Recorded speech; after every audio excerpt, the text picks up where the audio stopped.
நாம சாப்பிடுற சாப்பாட்டுக்கும் நம்ம ஸ்கின்னுக்கும் சம்பந்தம் இருக்குன்னு அடிக்கடி கேள்விப்பட்டிருப்போம் இல்லையா? முகத்துல ஒரு பரு வந்தா போதும் உடனே வீட்ல என்ன பலகாரம் ஏதாவது சாப்பிட்டியான்னு கேட்பாங்க. சரி, இந்த நம்பிக்கையில உண்மையிலேயே எவ்வளவு உண்மை இருக்கு, சயின்ஸ் இத பத்தி என்ன சொல்லுதுன்னு தான் நாம இப்ப பார்க்க போறோம். இதுதான் இன்னைக்கு நம்மளோட மில்லியன் டாலர் கேள்வி. அதாவது, நம்ம சருமம் பளபளன்னு தெளிவா இருக்கிறதுக்கான ரகசியம் நம்ம சாப்பாட்டு தட்டுல தான் ஒளிஞ்சிருக்கா? வாங்க இதுக்குள்ள கொஞ்சம் ஆழமா போய் பார்க்கலாம். பாத்தீங்களா, சாப்பாட்டை பத்தி நம்ம கவலைப்படுறது ரொம்பவே ஒரு இயல்பான விஷயம்தான். இந்த மேற்கோள் சொல்ற மாதிரி நிறைய நோயாளிகள் அவங்களோட ஸ்கின் பிரச்சனைகளை டயட் மூலமாவே சரி பண்ணிடலான்னு ரொம்ப உறுதியா நம்புறாங்க. சோ இந்த சந்தேகம் உங்களுக்கு மட்டும் இல்ல, இது ரொம்ப பொதுவான ஒரு கேள்வி. சரி, இப்ப நம்ம சாப்பாட்டுக்கும் சருமத்துக்கும் இருக்கிற ஒரு கனெக்ஷனை பார்க்க போறோம். இது ஏதோ சாதாரண கனெக்ஷன் இல்ல, எக்தம் மறுக்கவே முடியாத ஒரு ஆதாரம். வாங்க பார்க்கலாம். இந்த நோயோட பேரு டெர்மடைட்டிஸ் ஹெர்பெட்டிஃபார்மஸ். இது வெறும் ஒரு ஸ்கின் ப்ராப்ளம் மட்டும் கிடையாது. இது குளூட்டன் அலர்ஜியால வர சிலியாக் நோயோட நேரடி வெளிப்பாடு. இங்கதான் சாப்பாட்டுக்கும் ஸ்கின்னுக்கும் இருக்கிற லிங்க் ரொம்ப ரொம்ப தெளிவா தெரியுது. இது எப்படி வேலை செய்யுதுன்னு பார்த்தா ரொம்ப சிம்பிள். ஒருத்தர் குளூட்டன் இருக்கிற சாப்பாடை சாப்பிடும்போது அவங்க ஸ்கின்ல அரிப்பு வருது. எப்போ அவங்க குளூட்டன் சாப்பிட்றத நிறுத்துறாங்களோ அப்பவே ஸ்கின்னும் சரி குடலும் சரி குணமாக ஆரம்பிச்சிடுது. சோ இந்த விஷயத்துல டயட் தான் ட்ரீட்மெண்டோட பேஸ். அப்போ என்ன சாப்பிடலாம், எதெல்லாம் சாப்பிடக்கூடாது? ரொம்ப சிம்பிள். கோதுமை, பார்லி மாதிரி குளூட்டன் இருக்கிற எல்லாத்தையும் கம்ப்ளீட்டா தவிர்க்கணும். அதுக்கு பதிலா நம்ம ஊர் அரிசி, சோளம், உருளைக்கிழங்கு இதெல்லாம் தாராளமா சாப்பிடலாம். இது ஒரு ஸ்ட்ரெயிட் ஃபார்வர்ட் தீர்வு. ஆனா எல்லா நோயும் இந்த டெர்மடைட்டிஸ் ஹெர்பெட்டிஃபார்மஸ் மாதிரி இவ்ளோ தெளிவா இருக்கிறதில்ல. இப்ப வாங்க நம்ம எல்லாருக்கும் தெரிஞ்ச முகப்பரு, எக்ஸிமா மாதிரி விஷயங்களை பத்தி பார்க்கலாம். இங்க தான் ஏகப்பட்ட குழப்பமும் விவாதமும் இருக்கு. அடோபிக் டெர்மடைட்டிஸ், நாம பொதுவா சொல்ற எக்ஸிமா, இதுக்கு சாப்பாடு காரணமா இல்லையான்றதுல சயின்டிஸ்டுகளுக்குள்ளேயே ஒரு பெரிய சண்டை நடந்துட்டு இருக்கு. இன்னி வரைக்கும் இது ஒரு தீர்க்கப்படாத விவாதம் தான். இங்க சுவாரஸ்யமான விஷயம் என்னன்னா, ரெண்டு பக்கமும் ஸ்ட்ராங்கான பாயிண்ட்ஸ் இருக்கு. ஒரு பக்கம் பார்த்தா சிலருக்கு, குறிப்பா சின்ன குழந்தைங்களுக்கு பால், முட்டை மாதிரி சில சாப்பாடு வகைகளால எக்ஸிமா அதிகமாகுது. ஆனா இன்னொரு பக்கம் எவ்வளவுதான் டயட் கண்ட்ரோல் பண்ணாலும் சிலருக்கு எந்த மாற்றமும் தெரியறதில்ல. அதனால தான் இது இவ்ளோ பெரிய குழப்பமா இருக்கு.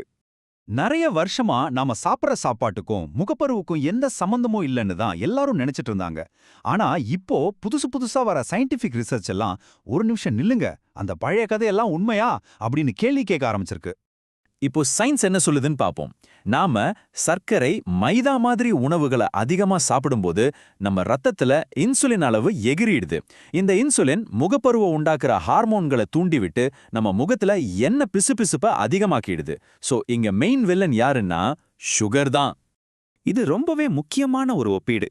நம்ம சாப்பாட்டுல இருக்கிற கொழுப்புல ஒரு பேலன்ஸ் இருக்கணும். உதாரணத்துக்கு, வெஸ்டர்ன் டயட்ல இருக்கிற ஒமேகா 6 ஃபேட்டி ஆசிட்ஸ் உடம்புல வீக்கத்தை, அதாவது அலர்ச்சியை அதிகப்படுத்துது.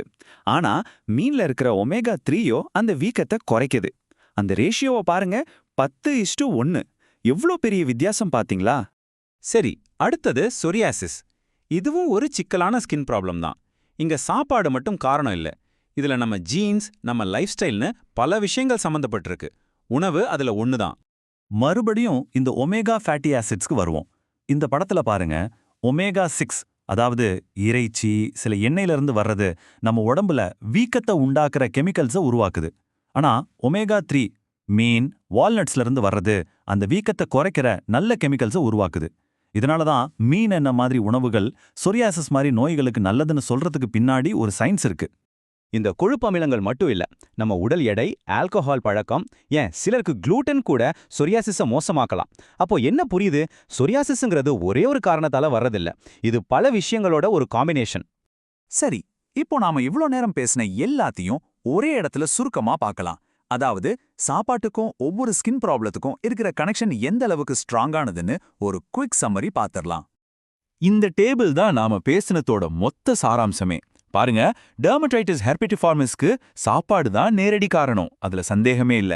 முகப்பருவுக்கு சாப்பாடு ஒரு முக்கியமான காரணமா இருக்கலாம். எக்ஸிமா விஷயத்துல அது இன்னமும் ஒரு பெரிய விவாதமா தான் இருக்கு. சொரியாசிஸ்ல சாப்பாடுங்கிறது பல காரணங்கள்ல ஒண்ணு. சோ இதுக்கு ஆம் இல்ல இல்லைன்னு ஒரே பதில் கிடையாது, ஒவ்வொன்னுக்கும் ஒவ்வொரு மாதிரி. சயின்ஸ் வளர வளர இந்த மாதிரி நிறைய விஷயங்கள் இன்னும் தெளிவா நமக்கு தெரிய வரும். அப்போ யோசிச்சு பாருங்க, எதிர்காலத்துல நம்ம ஸ்கின் ப்ராப்ளத்துக்கு டாக்டர் கிட்ட போனா அவர் நமக்கு மருந்து சீட்டு எழுதி தருவாரா, இல்ல மளிகை சாமான் லிஸ்ட் எழுதி தருவாரா? யோசிக்க வேண்டிய கேள்வி இல்லையா?